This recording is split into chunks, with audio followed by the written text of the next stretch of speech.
Well, when we started to try and transform the IT in EMI, we realised how important it was to try and get the IT better aligned with the different parts of the business, and we've done that in a couple of ways.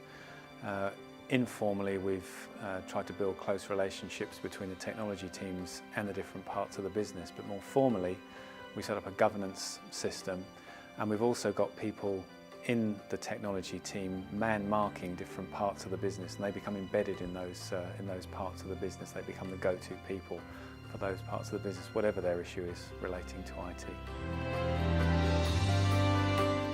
It's quite difficult mapping business processes in a creative business like a music company. Of course, we've done many of the traditional things, typical traditional business process mapping techniques, but we've also had to try some new approaches as well. We've run all-day workshops where we've done role-playing, where we've actually tried to role-play the workflows that people undergo when they're planning a music release or working with an artist.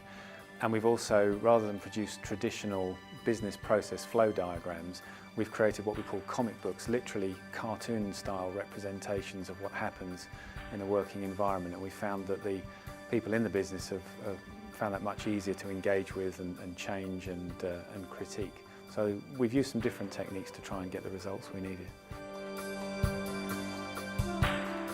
Success in the music business is measured in a number of different ways, and it's one of the hardest things that we've tried to get to grips with in the technology and the business transformation. The traditional measures of music business success, chart performance and so on, are not particularly helpful when you're trying to drive a new business model, a new way of working. So what we've done instead is focus on what really matters to the artists, try to create very artist-centric measures for the performance of the company. So rather than focusing on chart position, we might start thinking instead about the total sales, the total fan engagement. So we've built some systems that are good at measuring those kind of factors for an artist, and then applied them internally to the way that we're working, and used that to try and drive innovation in the company, but also project prioritization and so on. I think that the way that IT has aligned with the business and particularly supported the business strategy, a new strategy put in place by a new CEO 2 years ago, has been absolutely critical in the way that EMI has changed over the last couple of years.